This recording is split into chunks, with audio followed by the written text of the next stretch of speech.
israelitas, né? Os israelitas lá, os judeus, que passaram por uma situação complicada. E como é que foi o procedimento naqueles momentos difíceis dele? Então, quando você abre a sua Bíblia no livro de Números 11, né? Nós vamos ver do verso 1 ao 14. Olha só a queixa do povo de Deus. Queixou-se o povo de sua sorte aos ouvidos do Senhor. Ouvindo o Senhor, acendeu-lhe a ira, e fogo do Senhor ardeu entre eles e consumiu a extremidade do arraial. Eles reclamaram tanto que o Senhor se irou ao ponto de o arraial começar a ter fogo, incêndio, né? Ali nas extremidades do arraial. Então o povo clamou a Moisés, e esse orou ao Senhor, e o fogo se apagou. Pelo que clamou naquele lugar, aquele lugar ficou chamado de Taberá, porque o fogo do Senhor se acendera entre eles.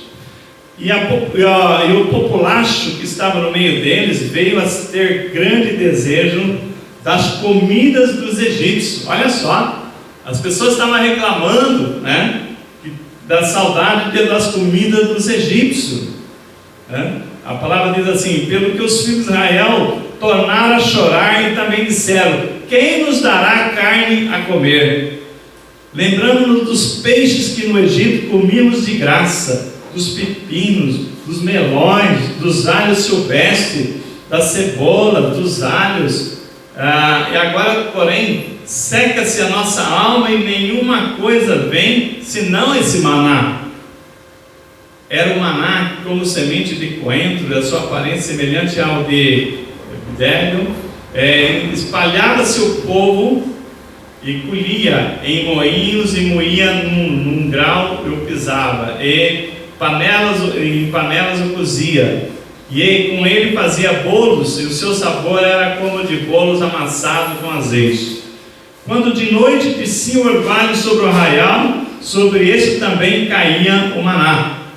Então Moisés ouviu chorar o povo, né, por famílias, cada uma à porta da sua tenda, e a ira do Senhor grandemente se acendeu, e pareceu mal aos olhos de Moisés.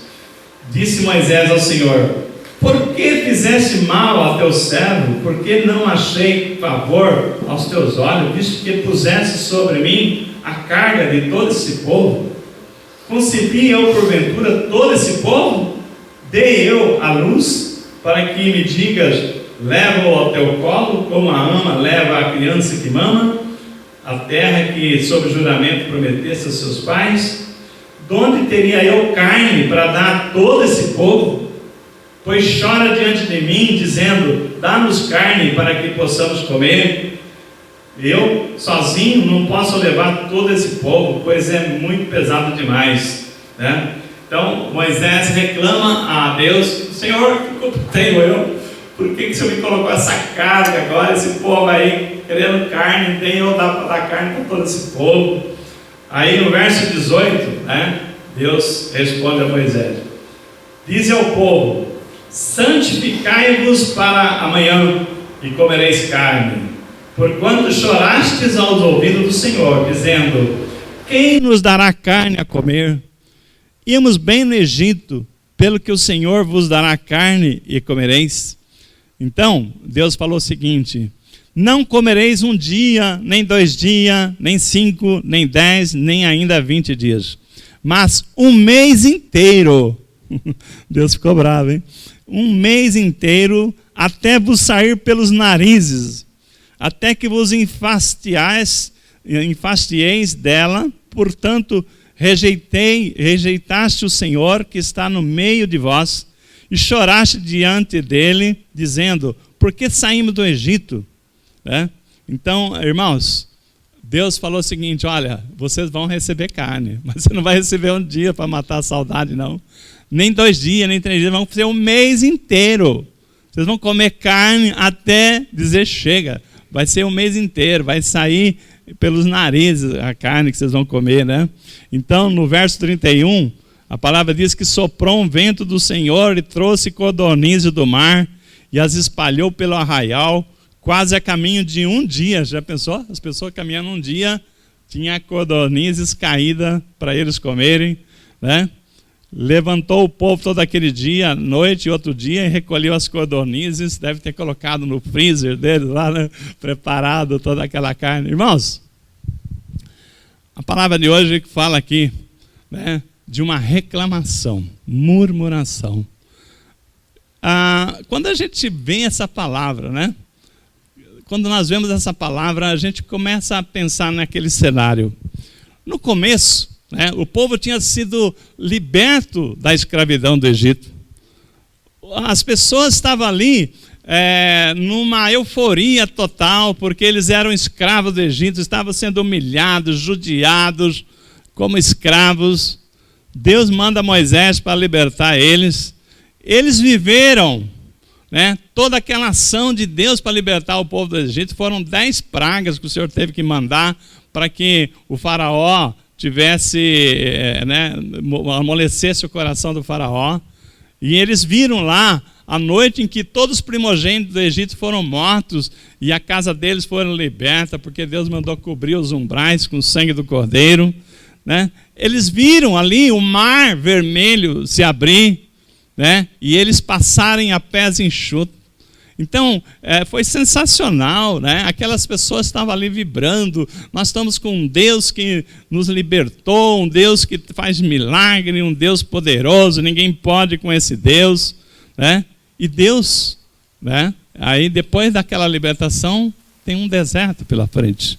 Tem um deserto pela frente. Então, não demorou muito que eles comemoravam a libertação, não demorou muito que eles tinham sido libertos.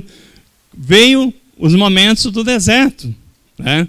Veio os momentos do deserto. E aí começa essa choração, começa essa murmuração. Então, isso nos faz lembrar, essa história, né, que o Senhor colocou no coração, nos faz lembrar também do nosso tempo atuais, né? Quando começou, vocês se lembram, aquele culto que no mês de março eu trouxe aqui um aviso para a gente tomar cuidado com a higiene, lavar as mãos, né? Cuidado com para não ser contaminado. Então aquela preocupação, né? Que era uma grande preocupação que continua até os dias de hoje. Mas as pessoas foram acostumando. Aí depois veio o isolamento social, né? As pessoas tiveram que fazer quarentena, ficar em casa. Então, assim como o povo de Israel foi liberto, foi salvo, né? Foram resgatados, nós também temos sido guardados todos esses dias. E aí muitas pessoas se esquecem de quanto Deus tem nos guardado, né?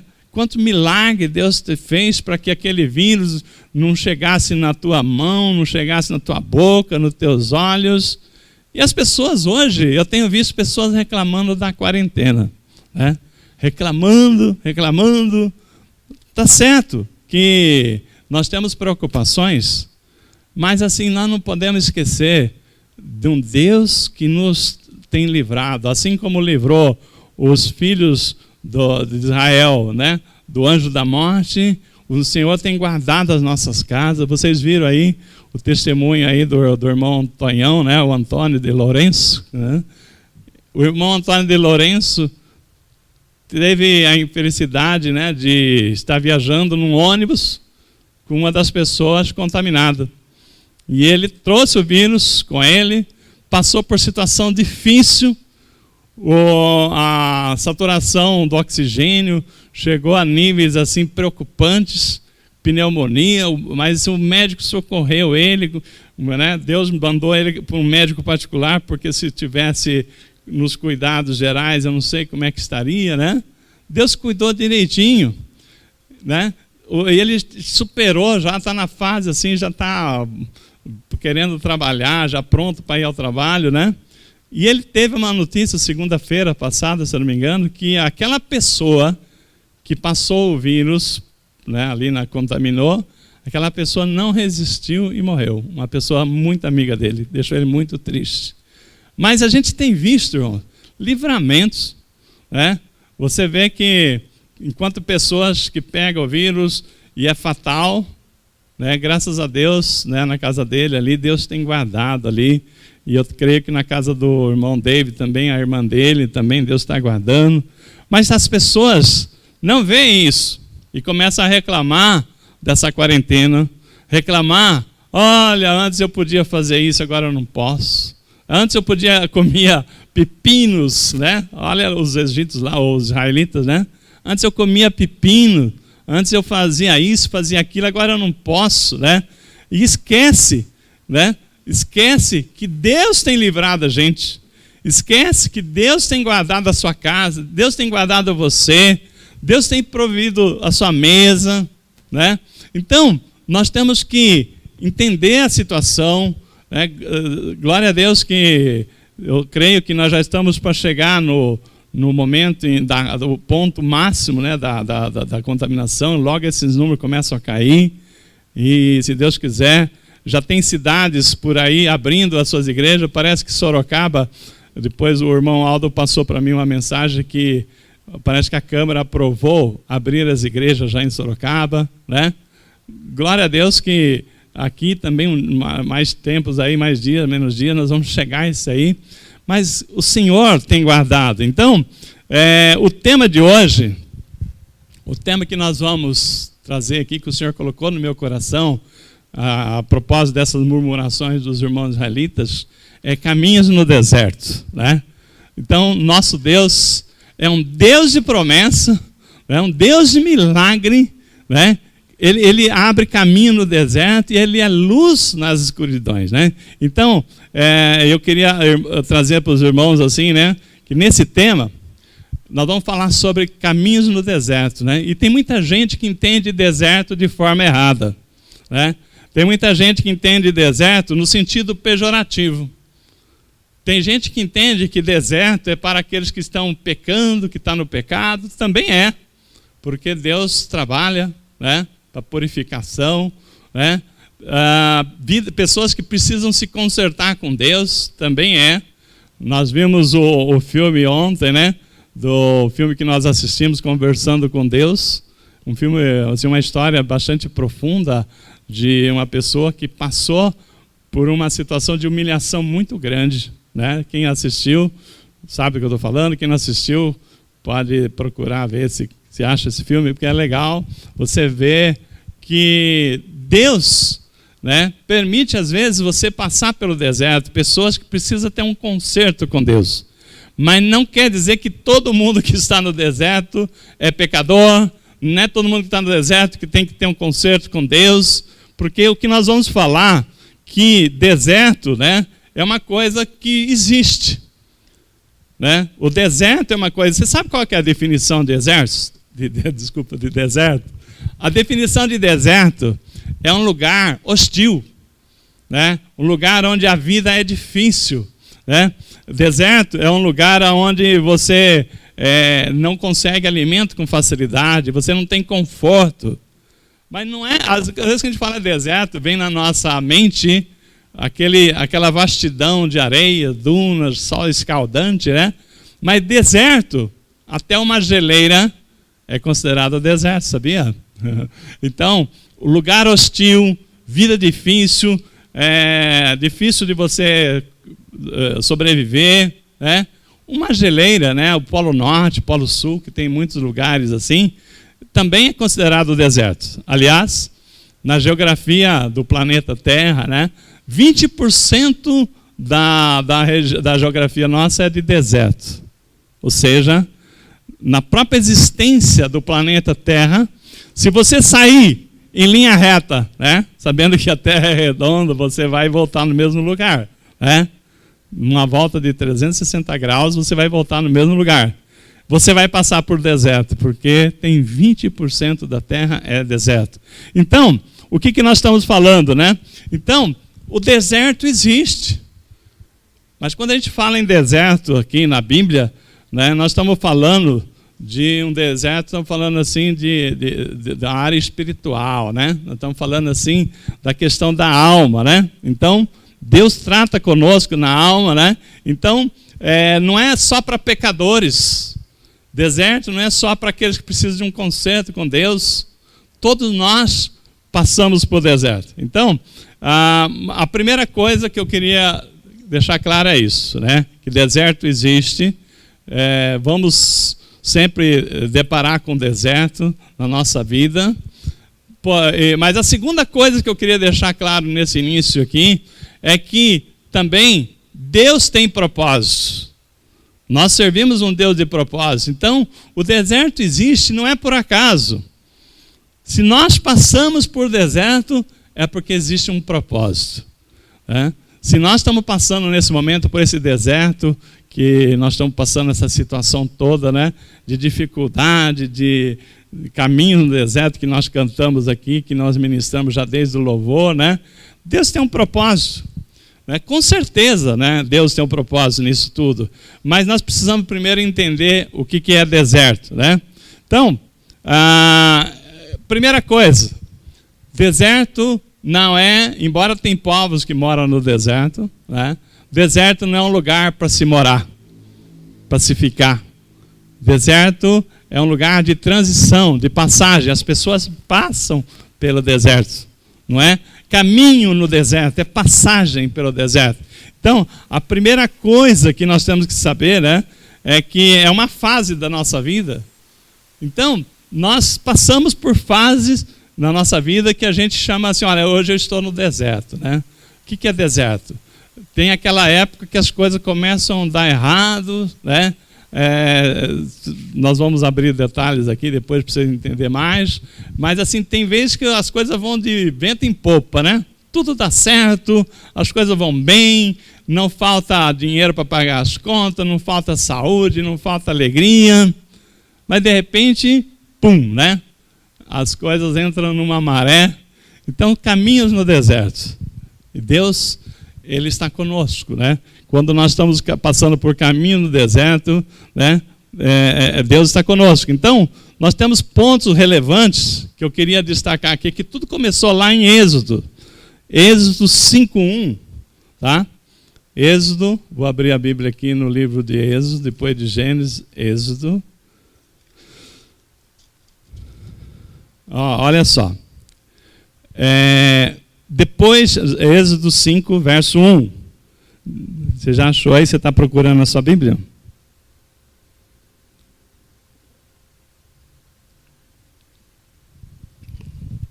A Bíblia diz assim: depois foram Moisés e Arão e disseram ao faraó: assim diz o Senhor, Deus de Israel, deixa ir o meu povo para que me celebre uma festa no deserto, né?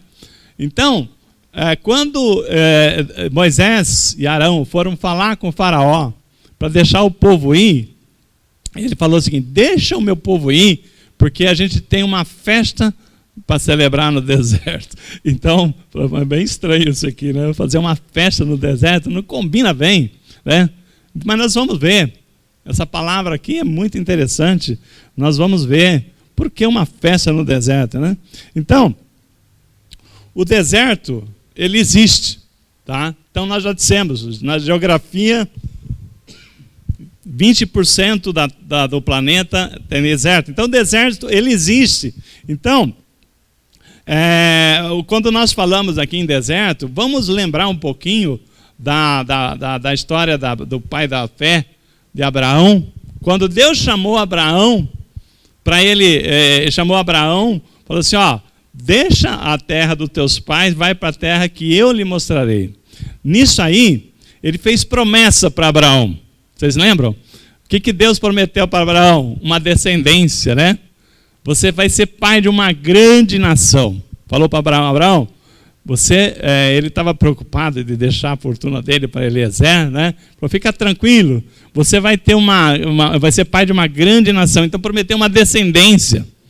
Prometeu um descendente, né? A Isaac, né? Que Abraão não tinha filhos, a mulher dele, Sara, era estéril. Prometeu que viria Isaac e muitos outros, né, depois de Isaac, e prometeu também uma terra muito boa, né? Então Deus falou para Abraão, a sua descendência vai herdar uma terra que emana leite e mel. Ele estava falando de Canaã. Mas só que ele falou, só que tem um detalhe. Antes de vocês tomar posse dessa terra, o povo de Israel vai bater cabeça, né? O povo de Israel vai descer para o Egito e vai ficar escravo 400 anos, até o tempo que necessário para ver se o povo que estava naquela terra se arrependesse, né? Para poder esgotar a paciência de Deus, 400 anos, olha como Deus é piedoso. Mas, irmãos, havia ali uma história do povo de Deus, uma promessa, mas Deus já tem estabelecido ali no princípio que haveria promessa, mas antes da promessa haveria deserto. Então, quando nós falamos aqui, o povo de Deus estava ali no Egito, veio a fome, estava na terra, no povo de Judá ali, Jacó com a sua família toda, né, na Judéia. E aí o que aconteceu? Veio a fome. E o que aconteceu? José, nós que nem pregamos domingo passado, né? Ele foi levado para o Egito, e ali, ele no tempo da fome, José é colocado como governador, acomoda a situação do povo de Deus que precisava daquele socorro, mas ali a população do povo de Israel cresceu tanto que Faraó foi ficando com medo e foi colocando eles como escravo para poder submeter ele, a tirar o poder deles, para que eles não dominassem, né, não tivesse nenhum risco de dominação, aquele povo que estava crescendo tanto, né? Então, irmãos, o que nós vemos aqui? Que lá no princípio, Deus estabeleceu que haveria uma bênção para o seu povo, mas haveria também, antes da bênção, um deserto, né? Então, haveria um deserto antes de tomar posse dessas bênçãos. Então, a nossa vida, nós não podemos ignorar que nós temos que passar por desertos. O próprio Jesus avisou, neste mundo tereis aflição, né? Então vai ter deserto, mas tem de bom ânimo, porque eu venci o mundo, né? Então, quando nós falamos aqui, né, dentro desse propósito aqui, Deus falou o seguinte, olha, isso já é um princípio. Haverá benção prometida, a terra prometida estava dada, que era Canaã, mas Deus já falou para Abraão lá, olha, a sua descendência passará pelo cativeiro. Haverá um momento, né, em que vocês que vão bater cabeça e vão passar pelo deserto. Então já havia, isso não foi surpresa nenhuma para aqueles que estavam desde a época de Abraão. Então, o que nós falamos aqui? Que a nossa vida nós vamos passar por deserto. Isso é uma certeza, né? Eu não sei se você está passando por deserto, você que está nos assistindo, se você já passou pelo deserto, mas uma coisa é certa, né? Os desertos existem, né? Esse é o primeiro ponto que nós queríamos deixar aqui, e eu acho que você já entendeu que o deserto existe. A segunda coisa é que nós passaremos pelo deserto, né? Então, quando nós falamos em deserto, pode ser uma enfermidade na família. Uma enfermidade na família, um momento que está tudo bem, de repente, uma enfermidade. E eu já vi pessoas, irmãos, que teve que vender bens para poder tentar fazer cirurgias caríssimas que não tinha convênio, remédios caríssimos. Então, às vezes, de um momento para outro, nós vemos aí agora, principalmente agora nessa questão dessa pandemia, né? Nós vemos aí situações de muitas famílias acometidas. De uma hora para outra você tem que gastar com remédios caros, com exames caros, às vezes é dinheiro que você não tem, você precisa tomar um empréstimo, e a sua vida dá uma virada, né, forte. Você, de repente, então isso aí é uma situação em que nós estamos sujeitos, né? Glória a Deus, que Deus tem estado conosco, tem nos poupado, né? Então, mas nós sempre tivemos aí, que essa situação do Covid, por exemplo, é uma situação terrível, né? Porque nós somos obrigados a ficar resguardado, fica em casa, né? Para poder não ser contaminado. Mas se você fica em casa, como é que eu vou pagar as contas? Aí você tem que sair para o trabalho. Então fica uma história que você já viu falar, né? Se correr o bicho pega, se ficar o bicho come. Então, nós temos que ter um Deus nessa hora que nos guarde, que nos dê sabedoria, que nos dê a direção, porque é muito difícil, né? Então esse deserto, eu tenho certeza que não é privilégio de ninguém. Não é privilégio de ninguém. Não, o pecador, porque você pecou, agora está passando por isso. Ou então você tem uma vida que precisa ser consertada. Não. Essa situação que nós estamos passando, essa pandemia, é uma situação terrível, né? Mas e nesse momento de dificuldade que nós estamos passando, é uma guerra que o país está enfrentando contra esse vírus, né? Que nós estamos vendo, o mundo inteiro passando por essa guerra. Nós vemos o quê? Numa guerra, né? Você precisa de ter unidade para alcançar a vitória, não é isso? Você precisa estar unido, todos unidos, né?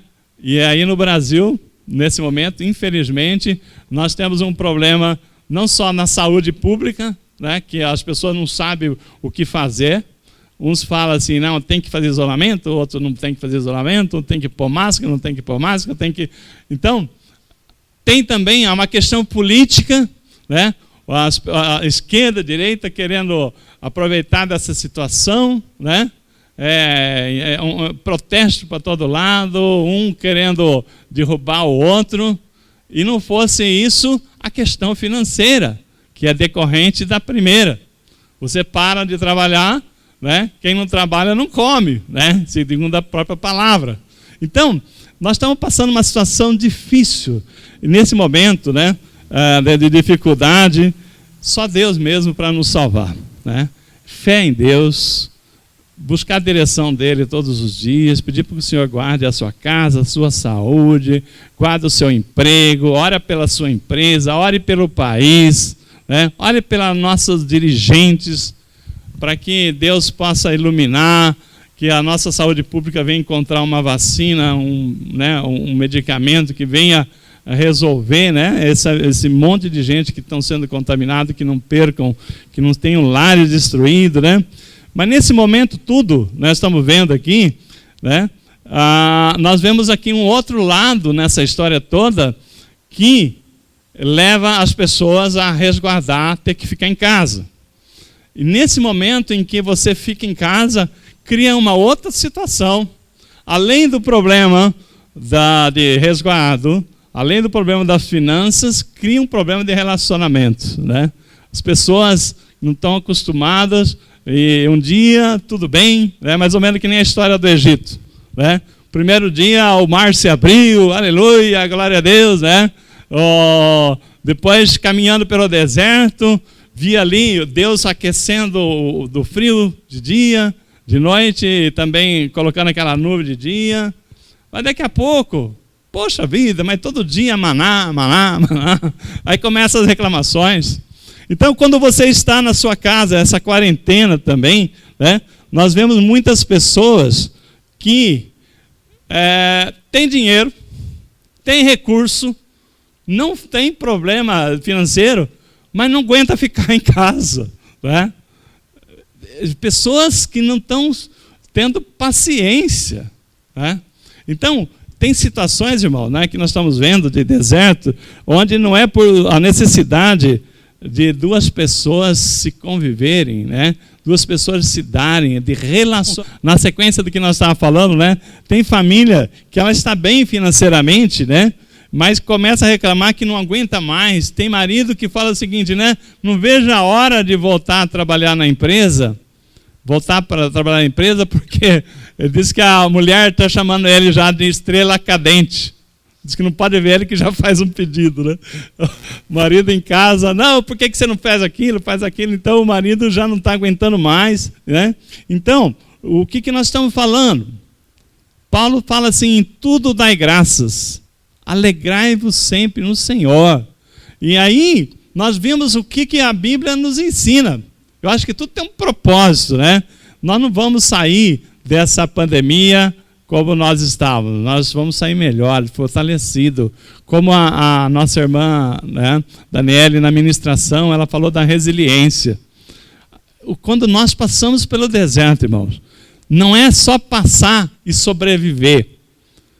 À medida que você busca no Senhor força, você vai sair melhor, porque isso é resiliência. Resiliência é você sair melhor, ganhar musculatura, ganhar força, experiência com Deus. Né? Então, por isso que aqui nisto, nós vamos ter que aprender a palavra, né? Vamos ter que aprender aquela palavra: suportai-vos uns aos outros, amai-vos uns aos outros. Nisto provareis que sois meus discípulos. Então, nisto, irmão, quando nós falamos aqui, nessa quarentena, né? Eu me lembro da Arca de Noé. Vocês se lembram da história da Arca de Noé? Né? Noé preparou a arca, né? E ali haveria um dilúvio, e aquele dilúvio ia destruir tudo. Mas Deus falou o seguinte: vai salvar um casal de cada espécie, e a sua família, que Deus achou graça na família de Noé. Irmãos, 2 a 2, os animaizinhos subiram juntos na arca de Noé. Então, a natureza, irmãos, a natureza sabe o que é momento em que nós temos que enfrentar uma dificuldade, momento de sobrevivência. Nós temos que estar juntos, unidade, nós temos que estar em amor. Nisto, Deus está ensinando. Nisso, Deus está trabalhando nas nossas vidas, no relacionamento. Não tem lugar na arca para arrogância. Os animais conviveram um com o outro em paz. Né? Naquele lugar que o leão sempre foi o rei da floresta, ele estava ali ao lado do antílope, as presas mais desejadas dele, porque Deus naquele momento, né, colocou um instinto dentro do animal de sobrevivência, e esse instinto de sobrevivência também está dentro do ser humano. Nesse momento as famílias têm que se unirem. Nós não tem lugar para arrogância, não tem lugar para orgulho, né? Então nós temos que entender que é um momento de resiliência, é um momento de estar sendo fortificados, né?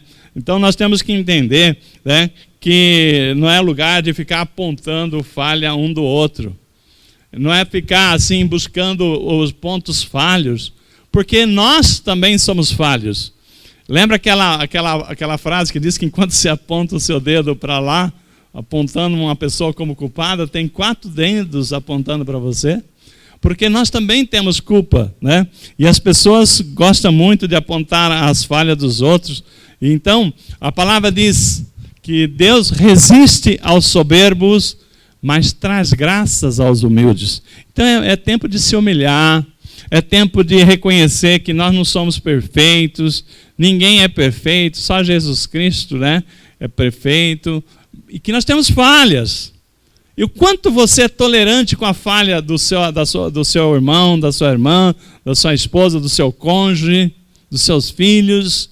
Então, nisto, né, nós estamos passando por um deserto, que é um deserto para nos trazer resiliência, que é fortalecimento, que a gente possa sair dessa situação melhor do que nós estamos, né? Então, às vezes o seu deserto também é uma birra com Deus. Nós temos aqui, por exemplo, para nós ver pessoas que às vezes teve uma perda na sua vida, e continuando aqui, né? Às vezes o seu deserto é uma birra contra Deus. Pessoas que fecharam o seu coração por uma situação de perda na família, uma situação que a pessoa falou: eu não aceito isso, eu não entendo por que Deus permitiu uma coisa dessa. Eu queria lembrar para vocês a história de Noemi, né? Quem leu o livro de Ruth vai se lembrar o que eu estou falando. Noemi é esposa de Elimeleque, né? Que é da tribo de Judá. Essa família, Noemi e Elimeleque, eles deixaram na época da fome, da seca, desculpe, né, que houve na Judéia, eles deixaram a região e foram para a terra de Moabe, dos Moabitas. E ali foi a pior decisão que Elimeleque tomou. Ele deixou a terra da família, a terra que Deus deu, falando: não, né, Deus não vai cuidar da gente aqui, né? Não estou prejulgando, não está nada disso na Bíblia.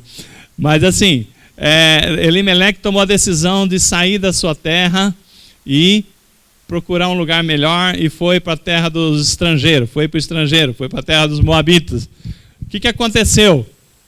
Morre Elimeleque, Noemi fica viúva. Aí ela tem 2 filhos, Malom, que casou com Ruth, e Quilion, que casou com Orfa, né? E aí morre Malom, fica a viúva Ruth, morre o Quilion, fica a viúva Orfa.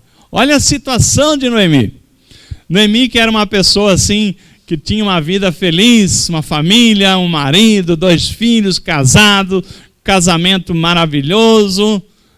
Aí vem um deserto na vida dela. Vem um momento, uma fase difícil, e Noemi fica uma pessoa amarga. Né? Ela ficou muito amarga porque ela perdeu o marido, perdeu o filho, perdeu o 2º filho.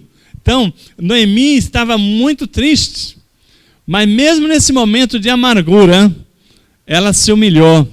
Né? Nesse momento de amargura, ela se humilhou e falou assim: eu vou voltar para a terra, né? Para a nossa terra, da onde nós não devíamos ter saído. E nisto, ela fala para suas 2 noras, né? Falou assim: olha, vocês perderam os seus maridos, vocês têm todo o direito de voltar para a casa dos seus pais, porque eu não posso fazer nada por vocês, né? A sogra podia fazer o quê com as 2 noras? A órfã entendeu a situação e voltou para a casa dos pais, mas Ruth não. Ruth, quem lê o livro de Ruth, vê que Deus estava cuidando de Noemi. Mesmo Noemi sendo angustiada, mesmo Noemi com bronca de Deus, Deus ainda assim estava cuidando de Noemi e deu um coração para Ruth, que era sua nora, que a tratava melhor que muitas mães não foram tratadas iguais. Noemi teve um amor de Ruth tão grande, né? Tem uma passagem de Ruth maravilhosa, que quando Noemi fala para Ruth voltar para casa, ela falou assim: não, eu vou estar com você, aonde fores irei, aonde tu repousares eu repousarei, o teu Deus será o meu Deus, e os meus caminhos teus será, né? Olha que lindo, né? Pensa uma nora falar para a sogra, é o sonho de muitas sogras, aí, que a minha nora falasse isso que Ruth falou, que gostasse tanto assim, mas glória a Deus, tinha a mão de Deus ali.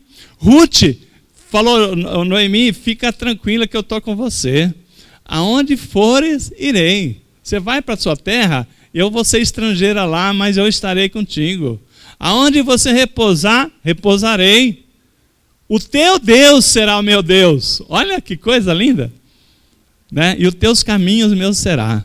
Então, Ruth amou tanto a Noemi. Esse foi um presente de Deus. Às vezes a pessoa perde tudo, acha que Deus não pode fazer mais nada, mas ela perdeu 2 filhos e ganhou uma filha, né? E um amor de filha, né? E Ruth, Deus preparou ela, porque a família de Noemi, depois que perdeu o marido e os 2 filhos, toda a descendência da família estava perdida, né? Mas Deus falou assim: não, eu não te abandonei, né? E a história de Ruth é que Deus coloca Boaz, um resgatador da família, para casar com Ruth, né? E ela é uma pessoa rica, né? Que dá todo o sustento para Ruth, para Noemi. E a verdade é que Boaz vem a ser o bisavô do rei Davi. Olha que lindo, né? Você pensa, às vezes uma pessoa fala assim: minha vida acabou. A minha vida, Deus me tirou meu marido, me tirou meus 2 filhos, perdi tudo, né? Mas quando nós temos Deus, Deus nos dá outra filha, nos dá filho, Deus dá alegria. E aquela angústia que estava no coração de Noemi, né? Quando ela volta para a terra dela, ela volta para Deus, ela honra os princípios, né, da palavra, né, da lei, e Deus honra essa mulher, né?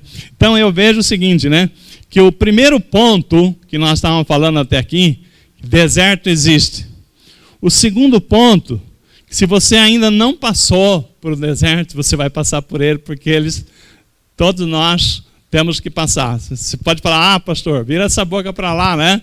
Eu posso até virar a boca para cá, mas não vai mudar a história, porque faz parte, né? Como eu disse, como a irmã Daniele lembrou na ministração, nós temos que, os desertos da nossa vida tem que ser nós temos que ser resilientes. O que é ser resiliente?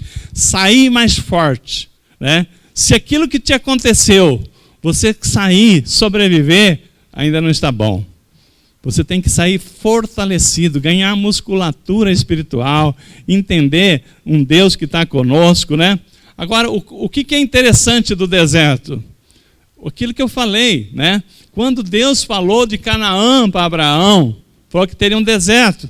Então, o que nós precisamos entender? Nós temos que entender que o deserto é um lugar difícil, de dificuldade, é um lugar de desconforto. E tem gente que às vezes está passando por a quarentena, acha que é um deserto. Mas você está lá com a sua família, está no conforto da sua casa. Deserto, você não teria o WhatsApp, não teria internet, não teria o culto online, né, para estar adorando a Deus na sua casa. E você está reclamando do quê? Né? Nós temos que dar glórias a Deus. Isso não é deserto, né? É no sentido de nós ficarmos lamentando, né? Então nós temos que entender, né, que apesar da dificuldade, apesar das lutas, do outro lado do deserto tem Canaã nos esperando, amém? Do outro lado do deserto está Canaã. Então é isso, né? Então nós não podemos esmorecer, né? Então, por isso que Deus fala o seguinte: deixa o meu povo ir, deixa ir o meu povo para celebrar uma festa no deserto. O que é isso, irmão? É Canaã que nos espera. É Canaã. Então nós precisamos assim entender que o deserto é um tempo que nós vamos ficar na medida que nós não tivermos maturidade para entender, né, que Deus está trabalhando com a nossa vida, Deus está nos fazendo mais forte, Deus está nos dando experiência, para quando a gente sair do outro lado, que a gente for tomar posse da terra, e tomar posse da terra não é um mar de rosa, nós temos que lutar também, né? Mas Deus dá a vitória, glória a Deus. Então, tomar posse da terra significa também lutar, né? Mas lutar por aquilo que Deus já te deu. É diferente de você estar ali no deserto, que no deserto você só está rodando, não está indo para lugar nenhum. Quando você atravessa o Jordão, as coisas começam a clarear na sua vida. Então, nisso, né, que nós temos que mirar. Então, deserto não é só um lugar para disciplinar as pessoas. Deserto não é um lugar só para pecadores. Deserto não é um lugar para pessoas que precisam ter um concerto com Deus só. Também é. Eu quero lembrar aqui, Lucas 4:1. Quando Jesus volta do Jordão, ele é levado pelo Espírito Santo para onde? Para o deserto. Jesus é levado para o deserto, irmãos. 40 dias sem comer, né? Diz a palavra.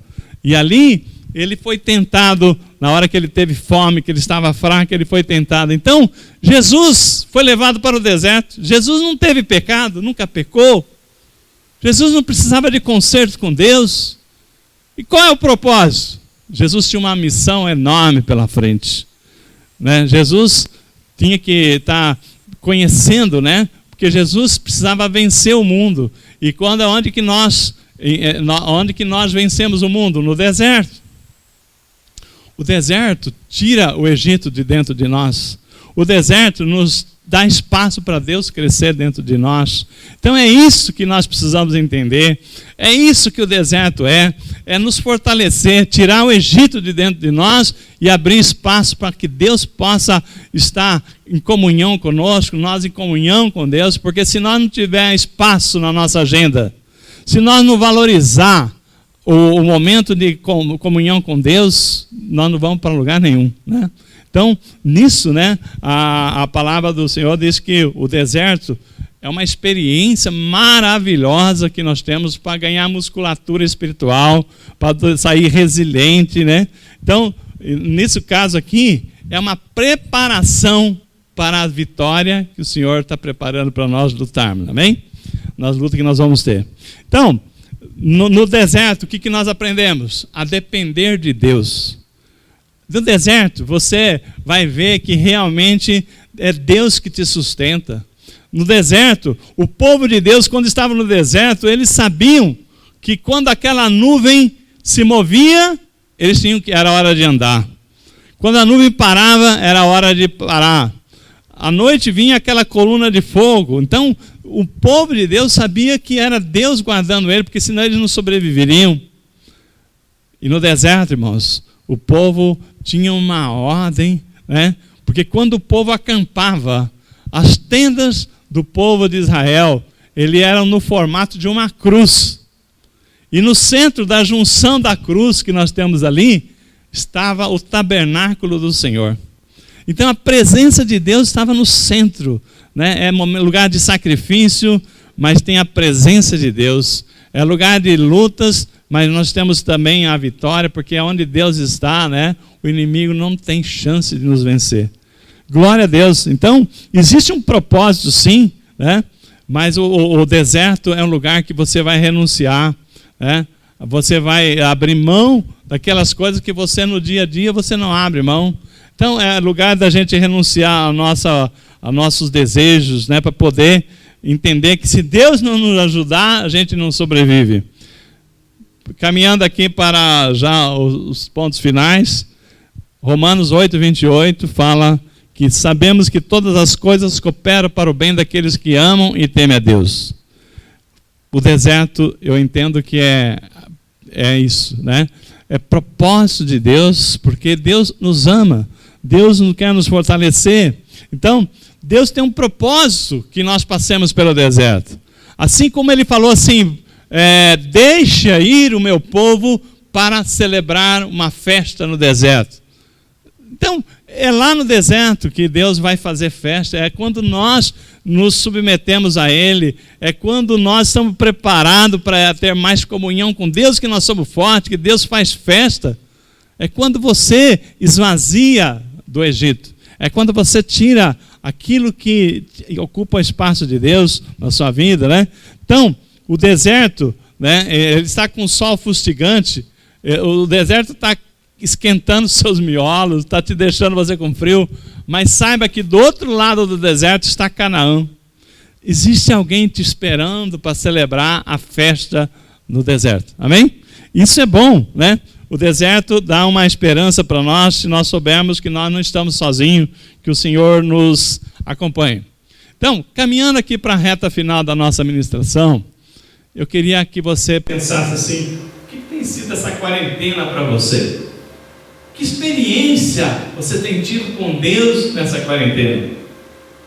Como é que você tem aproveitado esses tempos em que você está em casa? É a mesma coisa? Ou você está percebendo assim, Deus está querendo alguma coisa comigo? E o que eu preciso, né, fazer? Aí, irmão, eu queria que você olhasse como é que você poderia ser mais útil para Deus nesses tempos de quarentena. Nesses tempos que você não tem tanta coisa. Então a quarentena é até interessante, porque tem gente que fala assim, agora em casa eu estou trabalhando demais, o outro fala não tenho o que fazer, cada um está passando de um jeito. Mas eu queria trazer para vocês aqui uma reflexão, né, na história de Onésimo, para nós fecharmos aqui a ministração. Se você ler comigo a carta de Paulo a Filemão, antes de Hebreus, tá? Tem Tito, né? Depois de Tito vem Filemão. É uma carta de um único capítulo. Nós vamos ler aqui do verso 1 ao 25, porque não tem mais. Filemão, né? Abra comigo aí, antes de Hebreus, estou abrindo aqui. Vem a carta de Paulo a Filemão, né? Enquanto você está procurando aí, eu queria falar desse cenário em que Paulo escreveu essa carta. Paulo estava na sua primeira prisão lá em Roma, né? 61 a 62 anos depois de Cristo, né? Paulo, nessa prisão, que ele foi preso ali por estar trazendo a palavra do Evangelho de Jesus Cristo, né? E ele é levado à prisão lá em Roma, e ele conhece Onésimo. Quem que era Onésimo? Onésimo era um escravo fujão, e o patrão dele, o dono dele, era Filemão, que morava em Colossos. E Paulo conhecia Filemão. Olha que coincidência, né? Eu chamo de Jesuicidência. Porque lá na prisão, olha só, Paulo, que abriu tantas igrejas, conheceu Filemão lá em Colossos, e Onésimo, um escravo fujão, né? Foi preso lá em Roma, e lá na prisão Paulo conheceu Onésimo e converteu Onésimo, entregou a vida para Jesus. Irmãos, esse é o contexto, né? Onésimo, eu vou começar a ler, você vai entender agora. Onésimo, sabe o que quer dizer Onésimo? Uma pessoa útil. E antes de Jesus, Onésimo era inútil.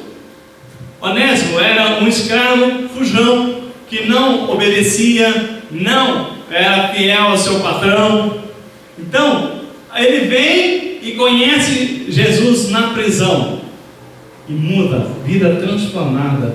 Então, olha só no verso 8, né, na carta de Paulo a Filemão. Ele fala o seguinte em favor de Onésimo: pois bem, ainda que eu sinta plena liberdade em Cristo para te ordenar o que convém. Ele tinha poder, porque Filemão era um membro da igreja de Colossos, e Paulo falou: ainda que eu tenha poder para te ordenar, prefiro todavia solicitar em nome do amor, sendo que eu sou Paulo, o velho e agora prisioneiro de Cristo Jesus, sim, venho solicitar em favor do meu filho Onésimo, que gerei entre algemas. Então Onésimo aceitou a Jesus, e Paulo era o pai espiritual dele agora, né? Ele antes foi inútil, atualmente, porém, agora é útil a ti e a mim. Eu te envio de volta em pessoa, quero dizer, o meu próprio coração.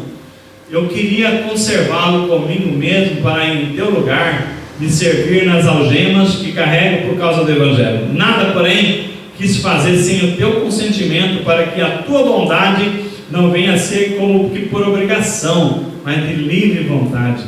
Pois eu acredito que ele veio a ser afastado de ti temporariamente, a fim de que eu receba para sempre. Olha que lindo.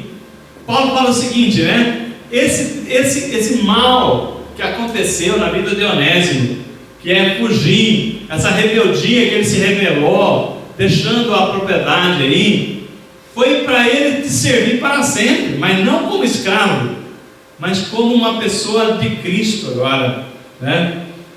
E aí ele fala assim: não como escravo antes, muito acima de escravo, como irmão caríssimo, especialmente de mim e com a maior razão de ti, quer da carne, quer no Senhor.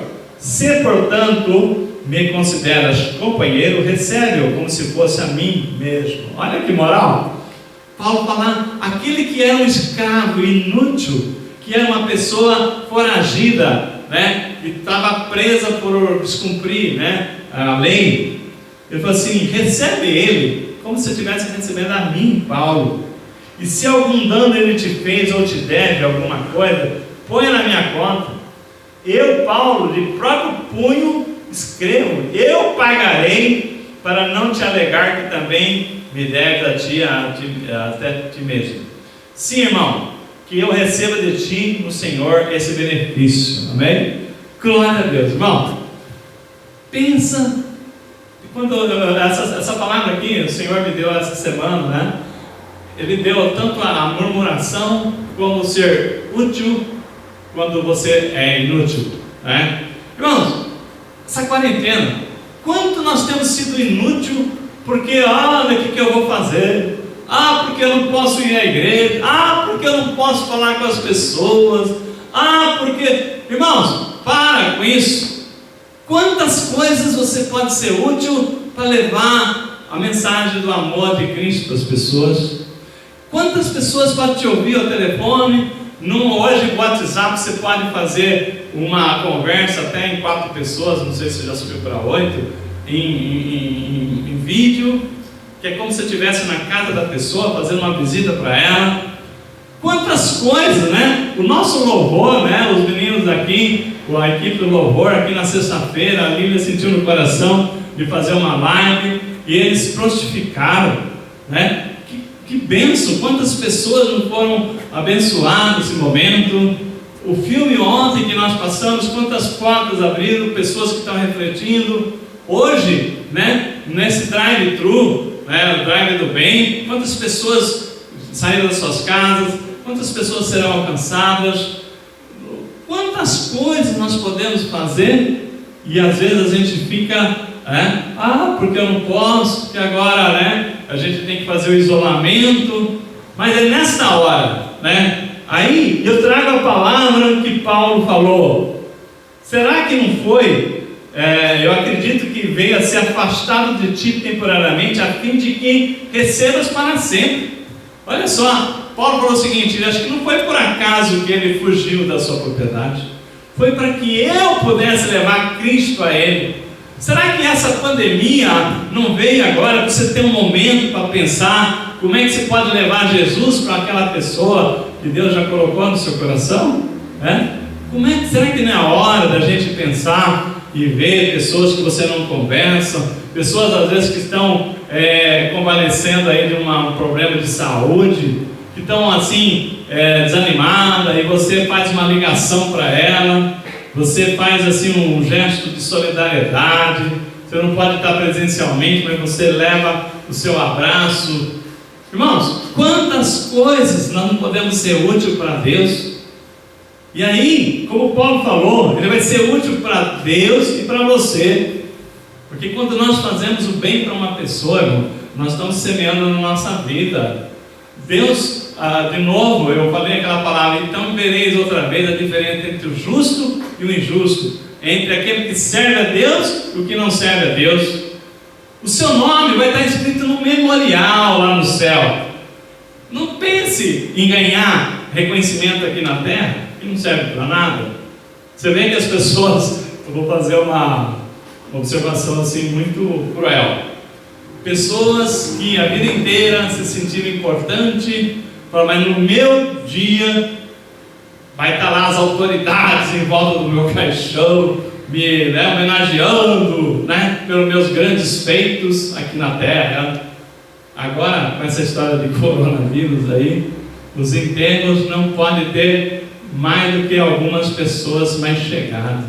As pessoas não têm nem a condição de fazer aquilo que é de costume honrar. Mas maior do que ser honrado aqui na terra é ser honrado pelo Pai lá no céu, que está vendo todas as coisas, que está vendo o seu coração, que está dizendo, que colocou o seu nome no memorial.